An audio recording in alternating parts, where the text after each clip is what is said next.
بسم اللہ الرحمن الرحیم الا ان اولیاء اللہ لا خوف علیہم ولا هم یحزنون۔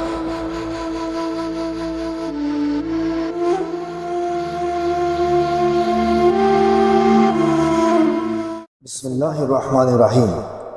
حضرت صالح علیہ السلام اللہ سبحانہ وتعالیٰ کے بھیجے ہوئے انبیاء علیہ السلام میں سے ایک برگزیدہ نبی ہیں۔ اللہ تعالیٰ نے آپ علیہ السلام کا ذکر خیر قرآن کریم میں 8 مقامات پر فرمایا ہے۔ آپ علیہ السلام کو اللہ تعالیٰ نے قوم سمود یعنی عاد ثانی کی طرف نبی بنا کر بھیجا۔ سمود اہل عرب کے قبائل میں سے ایک مشہور قبیلے کا نام ہے۔ اس قبیلے کے لوگ سمود بن عامر بن ارم بن نوح علیہ السلام کی اولاد میں سے تھے۔ یہ قبیلہ سرزمین حجاز و ملک شام کے درمیانی علاقے حجر میں رہائش پذیر تھا، جسے مدائن صالحہ بھی کہا جاتا ہے۔ حضور نبی اکرم صلی اللہ علیہ وسلم 9 ہجری میں جب غزوہ تبوک کے لیے روانہ ہوئے تو راستے میں قوم سمود کی ہلاک شدہ بستیوں کے پاس سے گزرے تو آپ صلی اللہ علیہ وسلم نے لشکر اسلام کو وہاں سے تیزی سے گزر جانے کا حکم فرمایا اور قوم سمود کے کنویں سے پانی پینے سے منع فرمایا اور قوم سمود کی تباہ شدہ بستیوں میں داخل ہونے سے منع فرمایا اور اللہ کے عذاب سے ڈرایا اور اپنے خدشات کا اظہار فرمایا۔ حضرت ابن عمر رضی اللہ عنہ روایت فرماتے ہیں کہ جب رسول اللہ صلی اللہ علیہ وسلم لوگوں کے ساتھ تبوک میں پہنچے تو سمود کے علاقے میں مقام حجر میں ٹھہرے تو لوگوں نے ان کنوؤں سے پانی بھرا جہاں سے قوم سمود پانی پیتی تھی۔ انہوں نے اس پانی سے آٹا گوندا اور ہانڈیاں پکائیں۔ رسول اللہ صلی اللہ علیہ وسلم نے جب حکم فرمایا تو انہوں نے ہانڈیاں الٹ دیں اور آٹا اونٹوں کو کھلا دیا۔ پھر آپ صلی اللہ علیہ وسلم وہاں سے لوگوں کو لے کر روانہ ہوئے یہاں تک کہ اس کنویں کے پاس اترے جس سے صالح علیہ السلام کی اونٹنی پانی پیا کرتی تھی۔ آپ صلی اللہ علیہ وسلم نے اصحابہ کرام کو ایسی جگہ قیام کرنے سے منع فرمایا کہ جہاں کسی قوم کو عذاب دیا گیا ہو۔ آپ صلی اللہ علیہ وسلم نے فرمایا مجھے ڈر ہے کہ وہ عذاب تم پر مسلط ہو جائے گا جو ان پر مسلط ہوا، لہٰذا ایسی جگہ نہ جایا کرو۔ قوم عاد کی ہلاکت کے بعد قوم سمود جن کو عاد ثانی بھی کہا جاتا ہے، اللہ تعالیٰ نے زمین میں ان کا جانشین بنایا۔ اللہ تعالیٰ نے قوم سمود کو اتنی طاقت دی تھی کہ وہ لوگ پہاڑوں کو تراش تراش کر اپنے گھر بنا لیا کرتے تھے۔ یہ لوگ بھی قوم عاد کی طرح بت پرستی میں مبتلا ہو گئے تھے۔ ان لوگوں نے قوم عاد کے عبرتناک واقعات اور ہلاکت انگیز انجام کو جاننے کے باوجود ان سے کوئی عبرت حاصل نہیں کی اور مسلسل اپنی طاقت کے نشے میں غرور و تکبر کا شکار رہے اور اللہ تعالیٰ کی نافرمانی اور شرک میں مبتلا رہے۔ حضرت صالح علیہ السلام اسی قوم کے ایک شریف خاندان سے تعلق رکھتے تھے جنہیں اللہ تعالیٰ نے قوم سمود کی ہدایت کے لیے نبی بنا کر بھیجا۔ حضرت صالح علیہ السلام نے اپنی قوم کو پہلے انبیاء کرام کی طرح بتوں کی پوجا چھوڑ کر صرف ایک اللہ کی عبادت کرنے کی تلقین فرمائی اور اللہ کی نافرمانی کی صورت میں اللہ تعالیٰ کے عذاب سے ڈرایا۔ آپ علیہ السلام کی دعوت توحید پر کچھ لوگ تو ایمان لے آئے لیکن قوم کی اکثریت نے آپ علیہ السلام کی دعوت توحید کو قبول کرنے سے انکار کر دیا، جیسے کہ قرآن مجید میں ارشاد باری تعالیٰ ہے اور ہم نے قوم سمود کی طرف ان کے بھائی صالح کو بھیجا۔ انہوں نے کہا کہ اے میری قوم، تم اللہ ہی کی عبادت کرو، اس کے سوا تمہارا کوئی معبود نہیں۔ اسی نے تمہیں مٹی سے پیدا کیا ہے اور اسی نے اس زمین میں تمہیں بسایا ہے، بس تم اس سے اپنے گناہوں کی معافی مانگو اور اس کی طرف توبہ کرو، بے شک میرا رب بہت ہی قریب اور دعاؤں کو قبول کرنے والا ہے۔ حضرت صالح علیہ السلام نے اپنی قوم کو بڑے اچھے انداز میں سمجھانے کی کوشش کی کہ جن بتوں کی تم عبادت کر رہے ہو وہ تمہارے کسی کام بھی نہیں آ سکتے، لہٰذا انہیں چھوڑ کر تم سب ایک اللہ کی عبادت کرو جو تمہارا حقیقی معبود برحق ہے۔ حضرت صالح علیہ السلام کی اس باز و نصیحت کو قبول کرنے کے بجائے قوم سمود نے حضرت صالح علیہ السلام پر مختلف الزامات عائد کرتے ہوئے آپ علیہ السلام کو جھٹلا دیا اور کہنے لگے اے صالح، تم پر تو جادو کر دیا گیا ہے جس کی وجہ سے تمہاری عقل کام نہیں کر رہی ہے، اس لیے تم بہکی بہکی باتیں کر رہے ہو۔ تم بھی ہمارے ہی جیسے انسان ہو اور دعویٰ یہ کر رہے ہو کہ اللہ نے تمہیں ہمارے لیے رسول بنا کر بھیجا ہے۔ جیسا کہ ارشاد باری تعالیٰ ہے، قوم سمود نے بھی ڈرانے والوں کو جھٹلا دیا، پس انہوں نے کہا کہ کیا ہم اپنے ہی میں سے ایک آدمی کی پیروی کرنے لگے تب تو ہم یقیناً گمراہی اور دیوانگی میں ہوں گے۔ کیا ہم سے بس اسی پر وحی نہ اتاری گئی ہے؟ نہیں، بلکہ یہ تو بڑا جھوٹا اور شیخ خور ہے۔ حضرت صالح علیہ السلام نے اپنی قوم کی جاہلانہ اور تکبرانہ باتوں کو نظر انداز کرتے ہوئے انہیں بتوں کی پوجا سے روکتے رہے، وہ گناہوں سے توبہ کرنے کی تلقین فرماتے رہے، لیکن نافرمان قوم سمود نے پہلے سے بھی زیادہ سرکشی کا مظاہرہ کیا اور حضرت صالح علیہ السلام کو اور آپ علیہ السلام کی نبوت پر ایمان لانے والے مومنین کو اپنے لیے منحوس سمجھنا شروع کر دیا اور کہنے لگے جب سے آپ نے ہمیں دعوت توحید دینا شروع کی ہے تب سے ہم مصائب کا شکار ہو گئے ہیں۔ جیسا کہ قرآن مجید میں ارشاد فرمایا گیا، انہوں نے کہا اے صالحہ ہم تمہیں اور تمہارے ساتھیوں کو منحوس سمجھتے ہیں۔ صالحہ نے کہا تمہاری نحوست تو تمہارے پر عذاب کی صورت میں اللہ کی طرف سے ہے، اس کا سبب تمہارا کفر ہے، تم لوگ تو آزمائے جا رہے ہو۔ قوم سمود حضرت صالح علیہ السلام سے کہنے لگے کہ اگر تم واقعی اللہ کے نبی ہو تو اللہ تعالیٰ سے کہو کہ بطور نشانی یعنی معجزے کے طور پر کاتبہ نامی بستی کی چٹان میں سے 10 ماہ کی حاملہ اونٹنی نکالے اور وہ باہر نکلتے ہی بچہ جنے۔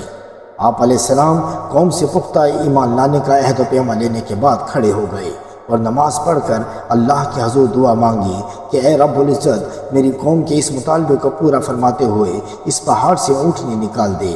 چنانچہ اللہ تعالیٰ نے حضرت صالح علیہ السلام کی دعا کو قبول فرمایا اور پہاڑ کی ایک چٹان پھٹ گئی اور اس میں سے ایک بہت بڑی حاملہ اونٹنی نمودار ہوئی اور اونٹنی نے باہر نکل کر قوم سمود کے سامنے بچے کو جنم دیا۔ قوم سمود نے جب اپنی آنکھوں سے معجزہ ظاہر ہوتے دیکھ لیا تو انہیں حضرت صالح علیہ السلام کی عظمت کا احساس ہوا اور وہ لوگ آپ علیہ السلام سے مرعوب ہو گئے، کیونکہ اس طرح اونٹنی کا پہاڑ سے نکلنا اللہ تعالیٰ کی قدرت کی واضح دلیل اور آپ علیہ السلام کی نبوت کا ناقابل تردید ثبوت تھا۔ اس موضوع کو دیکھ کر کچھ لوگ ایمان لے آئے، مگر قوم کے اکثر سرکش لوگ کفر و شرک اور ہر درمی پر اڑے رہے۔ حضرت صالح علیہ السلام نے اپنی قوم سے فرمایا کہ اللہ تعالیٰ نے تمہارے مطالبے پر بطور معجزہ اونٹنی بھیج دی ہے، لہٰذا تم اسے تنگ مت کرنا اور کوئی تکلیف اس اونٹنی کو نہیں دینا، یہ اللہ کی زمین میں سے جہاں سے چائے کھائے اور پیے گی اور کوئی بھی آدمی اسے تکلیف نہ پہنچائے، ورنہ تم پر بہت جلد اللہ کا عذاب نازل ہو جائے گا۔ وہ اونٹنی قوم سمود کے درمیان موجود رہی، وہ جہاں چاہتی چلتی اور جب کنویں پر پانی پینے کے لیے آتی تو سارا پانی پی لیتی۔ جس پر لوگوں نے آپ علیہ السلام سے اعتراض کیا تو آپ علیہ السلام نے فرمایا ایک دن پانی پینے کی باری تم اپنے لیے مقرر کر لو اور ایک دن اس اونٹنی کے لیے چھوڑ دو۔ کچھ عرصے تک یہ معاملہ ایسے ہی چلتا رہا۔ حضرت صالح علیہ السلام کو بطور معجزہ ملنے والی اونٹنی کی خاصیت یہ تھی کہ جیسے ہی وہ پانی پیتی فوراً اس کے تھن دودھ سے بھر جاتے اور اتنا زیادہ دودھ ہوتا کہ اس کا دودھ نکالنے سے لوگوں کے برتن دودھ سے بھر جاتے۔ اس طرح جس دن لوگوں کو پانی نہیں ملتا تھا اس دن ان کو اونٹنی سے دودھ بھر کر پانی مل جاتا تھا۔ قوم سمود کے باقی جانور اس اونٹنی سے ڈرتے تھے، اس لیے اونٹنی قوم کے جانور سے الگ رہتی تھی۔ حضرت صالح علیہ السلام نے اپنی قوم کو پہلے ہی سمجھا دیا تھا کہ اس اونٹنی کو کوئی بھی تکلیف نہیں دینا، ورنہ اللہ کی طرف سے عذاب تمہیں گھیر لے گا، لیکن قوم سمود کے لوگوں نے آپ علیہ السلام کی بات کو اہمیت نہ دی اور آپس میں جمع ہو کر یہ طے کر لیا کہ اس اونٹنی کو قتل کر دیا جائے تاکہ کنویں کا سارا پانی ہمیں مل جائے۔ امام ابن جریر رحمۃ اللہ علیہ اور دیگر مفسرین نے ذکر کیا ہے کہ قوم سمود میں 2 عورتیں ایسی تھیں جنہیں حضرت صالح علیہ السلام سے سخت نفرت تھی۔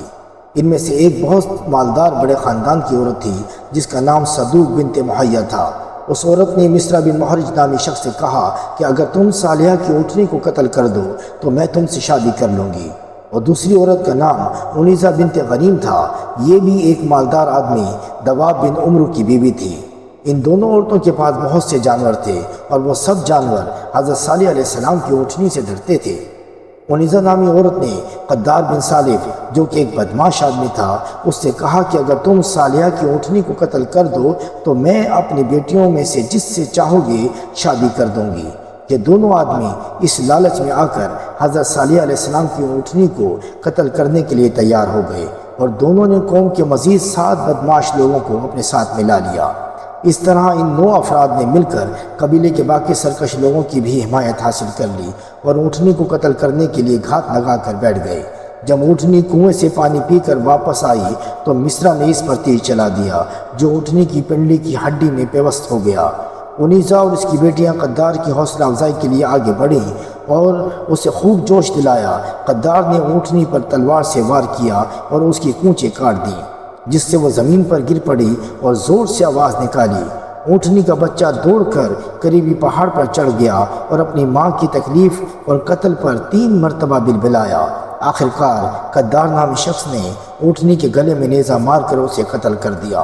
پھر وہ اونٹنی کے بچے کے پیچھے بھاگے، لیکن پہاڑ شک ہوا اور بچہ پہاڑ کے اندر چلا گیا۔ حضرت صالح علیہ السلام کو جب اونٹنی کے مرنے کی اطلاع ملی تو آپ علیہ السلام فوراً تشریف لائے اور اونٹنی کو مردہ حالت میں دیکھ کر رو دیے۔ جیسا کہ قرآن مجید میں ارشاد باری تعالیٰ ہے، ہم نے قوم سمود کو اونٹنی کا واضح معجزہ دیا، لیکن انہوں نے اس اونٹنی پر ظلم کیا۔ اور حدیث پاک میں آیا ہے، مسند احمد کی روایت ہے کہ حضرت عمار بن یاسر رضی اللہ عنہ روایت فرماتے ہیں کہ رسول اکرم صلی اللہ علیہ وسلم نے حضرت علی کرم اللہ وجہ الکریم سے فرمایا، کیا میں تجھے لوگوں میں سے بہت بدبخت کے متعلق نہ بتاؤں؟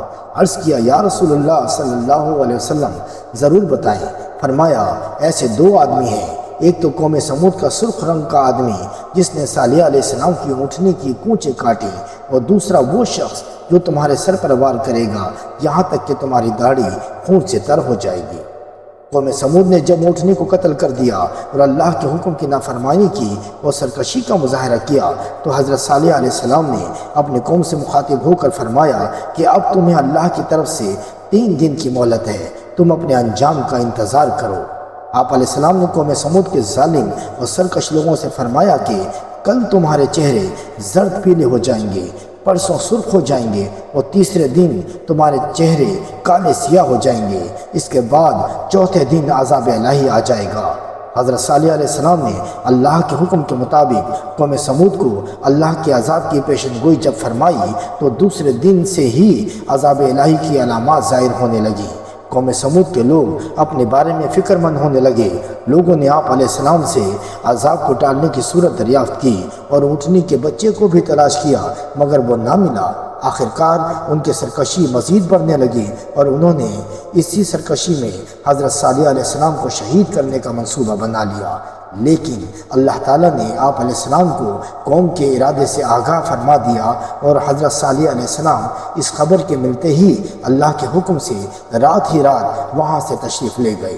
قوم سمود نے اونٹنی کو بدھ کے دن قتل کیا تھا اور وہ لوگ جمعرات، جمعہ اور ہفتے کے دن تک زندہ رہے، اور اتوار کے دن صبح کے وقت اللہ تعالیٰ نے قوم سمود پر آسمان کی طرف سے ہیبت ناک چیخ مسلط کر دی اور زمین پر زلزلہ برپا کیا، جس کی ہیبت سے تمام کفار کے جسموں پر لرزہ طاری ہو گیا، اور وہ جیسے اپنے گھر میں بیٹھے تھے ویسے ہی بیٹھے رہ گئے، وہ سب کے سب مردار ہو گئے، اور صرف وہی لوگ زندہ بچے جو حضرت صالح علیہ السلام کی تعلیمات کے مطابق اللہ تعالیٰ پر ایمان لائے تھے۔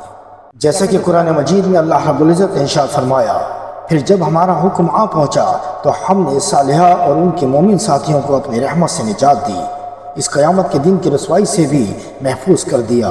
یقیناً تمہارا رب نہایت طاقتور اور سب پر غالب ہے۔ اور ظالموں کو بڑے زور کی چیخ نے آ پکڑا، پھر وہ اپنے گھروں میں اوندھے منہ گر کر اس طرح ہلاک ہو گئے کہ جیسے کبھی وہاں آباد ہی نہ تھے۔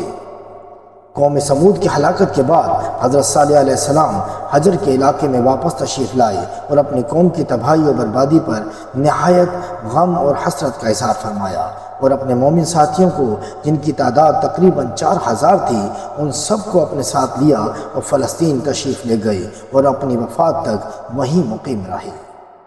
وما علینا الا البلاغ المبین۔